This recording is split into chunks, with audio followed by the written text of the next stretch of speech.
Okay, welcome to our eBay training tonight. So I've designed this training for those of you who are brand new to eBay. Maybe you've never even listed something before on eBay and you want to learn how to do that tonight. So I'm going to share with you just how to do that. And in fact, I have found something from right here around the office that I'm going to put up for sale, easy, simple, that I can take you through the process on. But before I talk about that, I want to talk about just real briefly the reason why a lot of the times we push you guys to maybe list something from around the house. If you're on eBay to create a business and you're going to be using suppliers and drop shippers and wholesalers, I understand that's going to be your primary focus. And most of you guys want to get to that very first thing. And believe me, I understand. But eBay actually really likes if you do some stuff from around the house first. It makes you look a little more credible and legitimate. I've had clients that right out the gate are listing really high-end expensive items, and it will flag your account, and eBay grows suspicious. Usually it gets resolved very easily, but that's one of the reasons why we like to see you guys do a few things from around the house just to get your feet wet. And not to mention the fact that a lot of you guys have items from around the house that are collecting dust that have some value that you could sell on eBay and make some money from. So you might as well do it, right? And this is a great way to practice. Let me tell you what you should sell and what you shouldn't sell, okay? What you should sell would be things that are, first of all, stuff you're not using, right? Let's not sell stuff that you want to use, stuff that is collecting dust, so something that's smaller. I don't want you to try to ship a couch or a nightstand or something else that's going to be cumbersome and difficult to ship. If you want to sell something like that, sell it on some classified ads. eBay has some classified ads. You could use Craigslist. You could do any other local classifieds that you might have access to. Here in Utah, we have something called KSL.com, which is good classifieds. Facebook sometimes has classifieds. Bigger items that are going to be hard to ship and expensive to ship, sell it locally because the shipping is going to cost too much. Smaller items, right? I'm talking like a pair of shoes, a coat. In this case tonight, we're going to do a pair of scissors, some old baseball cards, right? That kind of stuff is perfect for this, and that's what I would recommend that you do. So in tonight's session, I'm going to just show you real quick. I took a picture of something. Let me bring up this picture right here. This is a pair of scissors that I found just sitting on the desk opposite of me that I certainly have not used and nobody else is using, so I'm going to put this up for sale on eBay. Now, this is just a pair of Fiskars, just normal scissors, right? So there's nothing special about this at all. They're probably worth very little, but I'll sort of show you how to look into how much they're worth and how much I'll decide to sell them for. I don't need them. I've already got scissors, and so I have no problem putting these up for sale. And look, I'm not trying to get rich off of this, right? I'm just looking to make a couple of bucks and just get rid of something that I don't need. I'm not proposing that this is going to be like your long-term money-making strategy. Just want to make sure you guys know how to do this, okay? So that when you sit down and list your first item, you can pick something small, insignificant, put it up for sale with some confidence, know how to price it, and do great. So here we go. So I'm going to first log into my eBay account, which I've already done. And this is kind of small on your screen, but we're going to try this anyway. I'm going to start by going up here to where it says sell.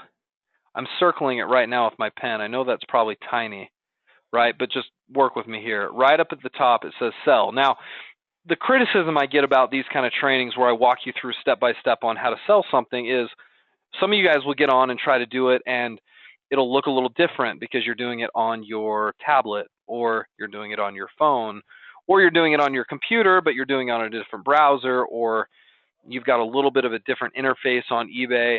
I understand that there's going to be some differences, but I think they're going to be, they're not going to be so significant that you shouldn't be able to get through this. And for what is different, we can talk to you about it, but do your best to kind of follow along with me because I promise you it should look fairly similar to what I'm doing. So In most cases, there's a link at the top of eBay to click sell, just like I circled in red there. So let's go ahead and start with that. And I'm going to click on it. Okay. And right now, I'm using a system inside eBay called Seller Hub. I just circled it in red there. Seller Hub is just eBay's newer back-end system to help you manage your listings and create listings. If you do not have Seller Hub and you'd like to use it, a lot of times you can just go to Google and just do a search for it. I'm going to type in eBay Seller Hub, do a search, and then it's this first listing right here where you can upgrade to Seller Hub. Now, I've heard for some of you who are brand new, like this is the first listing you're ever doing, you've never done anything in the past, that sometimes eBay will not let you use Seller Hub. They say you have to list and sell something first. So if it doesn't let you upgrade to it, it's not a big deal. It'll just look a little bit different than what you're seeing on my screen right now. Okay, so in the Seller Hub section, I'm going to click on this create listing. On your page, you're either clicking on that, or there's probably, once you click sell, it'll probably take you to a spot where you can start selling your item. Okay. All right, so create listing. I'm going to create what's called a single listing, and it's going to take me here. And the very first thing it's going to ask me, guys, is going to ask me to tell them what I'm selling. Okay. Now this should be easy. I'm going to put in, well, I'm selling a pair of scissors. We'll say like they're kind of like sewing scissors. And what it's going to do is it's going to start showing me these different categories of different places that I could post these scissors. See, on eBay, there's two different ways to find a product. You can either browse through categories, or you can do a keyword search. 99.9% of people do a keyword search, but there are some that do categories, so we need to choose a category. And just choose the best one. I'm just going to say this one right here. That category, I selected one, it's close enough. And then it's going to take me into where I start creating my listing. All right. Now, you guys saw my pair of scissors. They were pink. So I'm going to put scissors. That was the brand name, Fiskars. I think it had an S. Hold on, don't quote me on that. Let me bring up the item again. Yeah, Fiskars with an S. Notice I'm leaving scissors here at the front because that's my main keyword phrase, so I want to keep that prominent. I'm going to put in the word pink. And now I need to fill this title out. You're actually going to notice here it says I've got 58 characters left, which means I have a lot of extra space here where I can type in lots of keywords. So I'm going to do something like this. Scissors, Fiskars, pink, home, household, sewing, craft, sharp, good for paper. See, I'm just putting in keyword phrases here. Now I'm running out of ideas. I'm not sure what else to put. I want to fill this in with as many keywords as I can, because that way if somebody uses any combination of these keywords, they're going to more likely be able to find my item. But I'm running out of gas here, so I'm going to go to eBay and I'm going to type in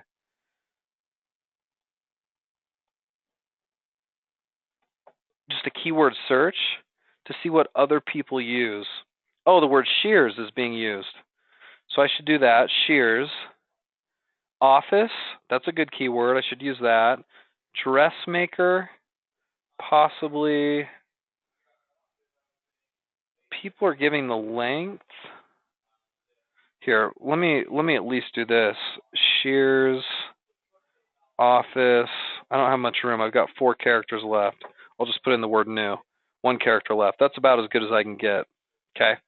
That's a good title, guys, because if somebody types in, I need a pair of pink office scissors, my item's going to come up. If they want some craft sewing Fiskars scissors, mine's going to come up. So I've got these different keyword phrases in order to do that. Okay, that's how you create a good title. Notice I don't use any commas. I capitalize the first letter of each word. I put spaces in between each keyword that is an example of a title that I want you guys to be able to recreate. Okay. I'm not going to choose any of these listing upgrades. So you'll see there's stuff like, hey, stand out with bold title for $2, or add a subtitle for 50 cents, or whatever. And don't do any of those upgrades. They're kind of just a money grab from eBay, trying to get you to spend more on stuff that I think the value is not great, and certainly not worth the extra spending. So I'm going to keep scrolling down here, and they're going to ask for a UPC code, and I don't really have that. It's just this pair of scissors laying around the office here. So instead, I'm going to select does not apply. I suppose I could go and try to look it up online, but I'm not going to worry about it. Does not apply because the UPC doesn't matter that much anyway. Condition, I'm going to say, well, if they're not new, they're used, aren't they? And whenever you choose a used item, you want to do a description of the condition. I'm going to say gently used, somewhere, but overall in great shape, like new. Okay? So, just to clarify what that means, and a lot of times if you take a good picture, that does enough clarification. People can look at the picture and just see how used it is.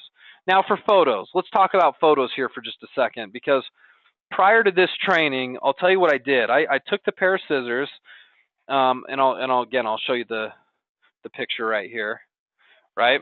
Took that pair of scissors and I plopped it on the top of a desk, turned on the light in the room, took out my iPhone and took a picture of it. That was it. Luckily these days smartphones take very good pictures. Of course you could do it with like a digital camera or something, but I look, it's good enough, right? It's good enough. So oh, good point, Philip. I shouldn't have done that, right? This is not a new item, so I'm not going to put in new here.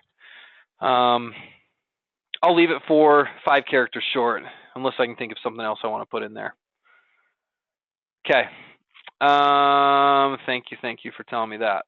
Okay, so anyway, like, you don't need to be some kind of professional photographer here. Let's make that really, really clear. And remember, most of you guys are just doing a few things from around the house just to get some practice. So the idea that you need to like have this light box and this perfect lighting and maybe up against this nice white sheet and then do some photo editing, that's crazy, especially when you're selling just a pair of scissors. So put it on a good contrasting background and take a picture of it. And likely if it's with your phone, it's going to be big enough. Now there is an image requirement. All images used on eBay have to be at least 500 pixels on one of their sides. But if you're taking a picture with a phone or with a digital camera, it's going to be way bigger than that, and it's going to qualify. So you shouldn't have to worry too much about the picture quality. So there it is. I took it on my phone, and then what I did, guys, I can't show this to you on the webinar because this was done on my phone earlier, but I took the picture, and it was an iPhone, so kind of at the bottom left-hand side, there was a box with a little arrow pointing up, and I tapped on that, and I emailed the picture to myself, okay? And I emailed it to myself so that when I got onto the computer today, I could easily just download it from my computer or from my email onto my computer, and then I have it here. That's how you're looking at it right now. So from there, guys, what I did was I simply just came in here and I clicked to add a photo. And I am looking for my photo here on my desktop. I'm just going to double click on it and it should just sort of process it and load it into the computer here. Now I know I did that kind of fast. For those of you guys who aren't very good on the computer, it shouldn't be too difficult to load this in, but when you click add photos, you need to make sure you know where it's been saved on your computer. So I saved it on my desktop, which made it really easy to find and load in, and there it is. So pretty darn easy. So I keep scrolling down. Pictures are always the tougher part for most of my clients. So if you get stuck, let us know. We can help you out with it. We come down to a place called item specifics. Now, they want some more information, in other words. So they're going to ask for a brand, and I can give that to them. It's Fiskars, right? They want to know what type it is. So, it's their standard scissors. So I'm just going to click on that. You can give them as much information as you can here. From what I understand, these things that you select here, boy, blade size, I'm not even sure on this. Let me look at this thing. It's not very big. I mean, if anything, it's like, Yeah, the blade on this is like 4 inches, maybe, something like that. So I mean, I should probably measure that to be more sure, but I'm gonna go 4 inches or less. Answer as much as you hear as you can. Like, I don't know what the MPN is. That's the manufacturer's part number. I don't know what that is, but it's not required or anything. Anyway, I'm not sure all the features either. I could look it up, but that's good enough. Stainless steel blade, right? Like, that's just extra information. So as much of that you can get in is great. And then an item description, I'm just going to say something very simple like,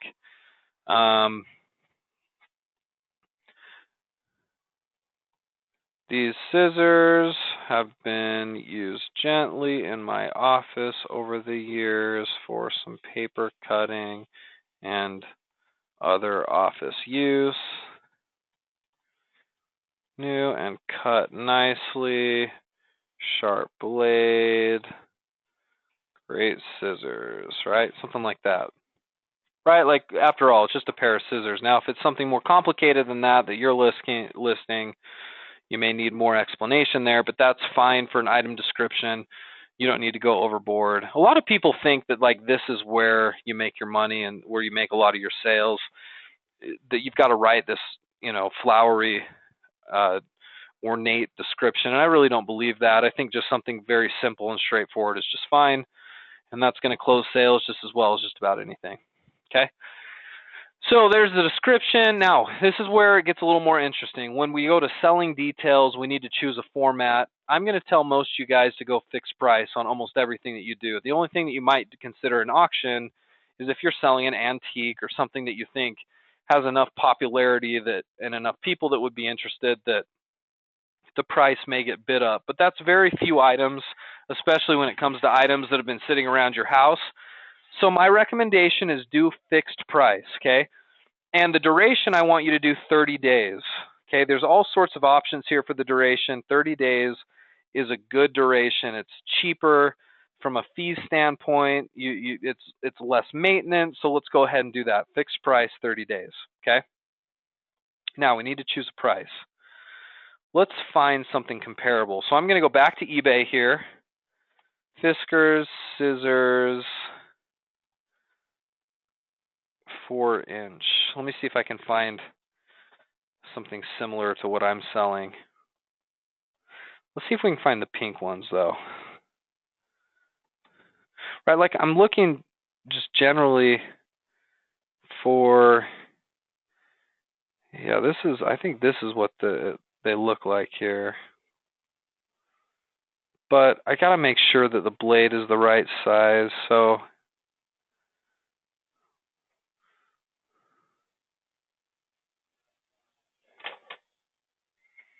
I'm looking at them right now.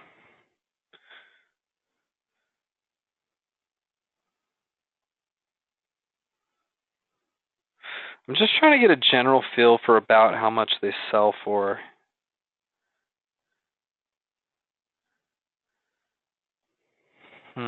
Let's try 5-inch.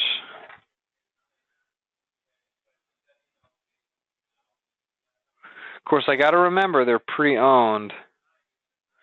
That's 9-inch. But you know what? I'm wondering if, I bet this is the case. I'll bet the length is for the entire pair of scissors. Yep. I think that's what it is. I think this is almost exactly what I'm selling. Just, yeah. The only difference is that mine is pink. So, I mean, brand new, I'm looking at like $9 and free shipping.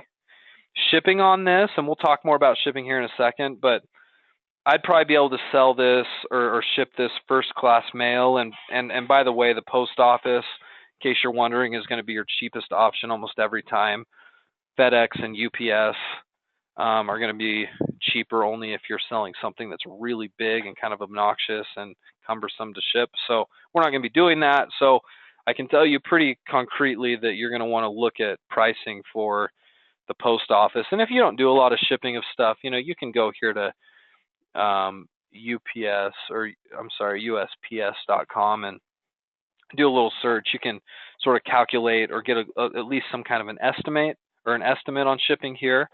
Or another good one that you can get a shipping estimate would be shipgooder.com.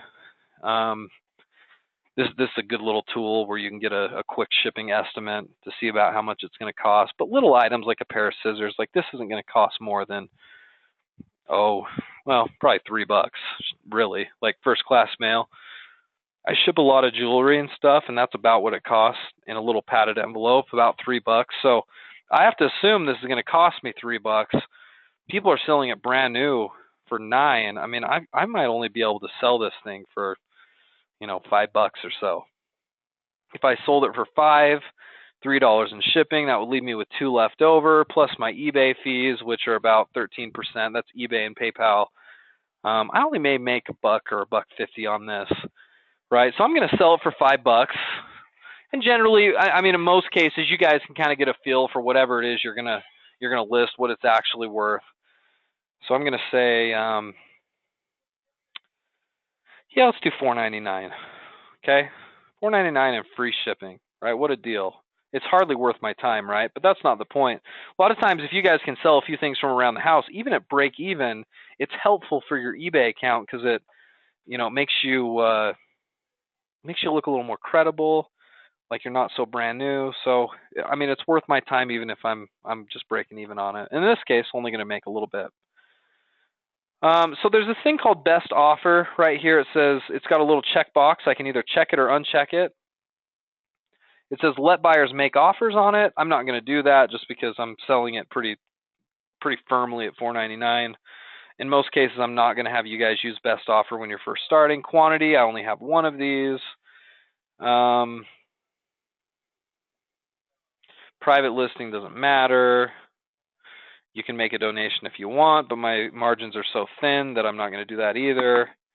Payment options, I'm going to click PayPal. And then I can put in a PayPal address right here. Okay, whatever your PayPal address is, put it there. I like this require immediate payment with buy it now, so I'm going to select that. And all that means is when somebody buys it on eBay, they're forced to pay for it right that second. And if they can't, well then they can't actually buy the item. If you don't select that, in theory, they could buy the item and not pay for it through PayPal, and then you'd have to razz them just to get them to pay. So I like to check that box. I think that's wise. Sales tax, if this is your first item, I mean, you don't have to worry too much about sales tax. Later, when you get into doing regular sales, definitely we're going to have to do sales tax, but don't worry about it right now. Returns, I like you to do your 30-day return policy. Money back is the option right here, and then the buyer pays the return shipping. That's pretty good practice, standard practice on eBay now. And for you to compete, I mean, you've got to have a really good return policy. But in most cases, for those of you guys who are concerned about getting returns all the time, you don't have to deal with it, especially because of this right here. The fact that I selected that the buyer pays the return shipping. So it's like if somebody got this pair of scissors and they're like, I changed my mind, I don't want these. Well, the rule is I'm saying that, well, if you don't want them, then you still have to pay to have them shipped back. So they're going to have to pay me $3 to ship, or they're going to have to pay $3 to have them shipped back. It's worth it just for them to keep it, right? So a lot of times that acts as a good enough deterrent that people won't, they won't be doing, returns all the time. And, returns are annoying, of course, but when you're doing drop shipping, they're not too bad. Drop shipping returns are easy because your supplier handles it all. Your own items, you're handling it all, so it's always a little bit tougher that way. Yeah, Philip, sales tax is only required in your home state. That's right. So, as you start making more sales, you'll want to make sure you select that, and you only charge sales tax to people who live in your home state. That's exactly right. Okay, we're not going to recharge a stocking fee. Okay, so that's good for returns. Now, let's go to domestic shipping here. So we got to choose some shipping policies. I like to build in shipping to my cost. So that's why I charge $4.99 for this. I've got shipping included there. So I want to make sure flat is selected. Flat, same cost to all buyers. I've got to select a service here, and I'm going to do either economy shipping, 1 to 10 business days, or there should be a standard. Let's see. Yeah, standard shipping is 1 to 5 business days. One of those is fine. That way you're not marrying yourself to any of the very specific shipping policies. So I'm just going to go economy here. I'm going to select free shipping so there's no shipping cost. We're not going to offer local pickup. We don't want people, coming to our house to pick it up. Handling time, 3 days is pretty standard, so let's do that, and that's standard on our drop ship items as well. Handling time just means if you sold something today, today being Tuesday, that you have 3 days to get it in the mail and get a tracking number put into eBay. So today doesn't count, but Wednesday would be my first day, Thursday would be my second day, Friday would be my third day. So by midnight on Friday, I would have to make sure this has been shipped out, and I've loaded some tracking number here into eBay. We're not going to do international shipping, and guys, I really want to emphasize that point. Early in the game, when you're first starting, there is more than enough demand domestically here in the United States for eBay products and for starting a business. You do not have to do international shipping, and a lot of times it's fraught with scammers and with headaches that you don't want to have to deal with. So let's not do that right now. Let's just stick with our domestic stuff. Sometimes I get asked, well, eBay's asking me about dimensions and weights, and you don't have to fill any of that out. You can leave that blank. And you can scroll down here, and sometimes there's a section for places to exclude. So I've chosen to exclude Alaska and Hawaii, U.S. protectorates, APO and FPO, PO boxes, other countries. You can exclude locations. That way, if somebody from Puerto Rico tries to order from you, you don't have to ship there, even though technically it's it's a portion of the United States. Okay. And then otherwise that should be it. I can scroll down here to the bottom and I can click list item. And again, this might look a little different on your screen, but sure enough, it says success. My item's been listed, and I can click on it right here, and it'll take me over to the listing, and here it is. So pretty easy, right? Looks all official. I've got my title. I've got my price. Here's my item condition. Here's my description. Here's my item specifics. You start to recognize all this stuff. And then I can go to my eBay account and manage my item from there. So, guys, I got to tell you, it is really not difficult to do this. Okay, it's not. The first time is going to take you some time, and I understand that. And we're not going to judge you if it takes you 45 minutes to do this. But I feel like if you walk through with these steps that I've just outlined, that anybody should be able to put a listing up. I showed you how to do a little research. I showed you how to write a good title, how to price it, right? How to get your image on there. We talked about policies, shipping, and returns. Like, everything is here. So I would expect you, after seeing this, to be able to do it, or at least give it a try. And if you get stuck, let your coach know. If I'm your coach, let me know. And we can help you get this done. But look, I would like you to do this, and most of my clients will. Even if you don't have anything from around the house, can I just encourage you to look and see if you do have 2 or 3 small items, no big deal, that you can list and get this practice with. I know this is not why you joined the program. None of you are here to list your own stuff, right? Like, you're here to really start a sustainable business, and it's hard to do selling a pair of scissors from the office. But the experience is invaluable, and I also think eBay appreciates you doing a couple of things from around the house because it looks a little more natural before you start working with bigger suppliers and higher end items. Okay. So guys, hopefully that helps. Good luck on your first listings if you're doing it for the first time shortly here after this video, and we'll be doing some more eBay training next week. Thanks for being here, guys.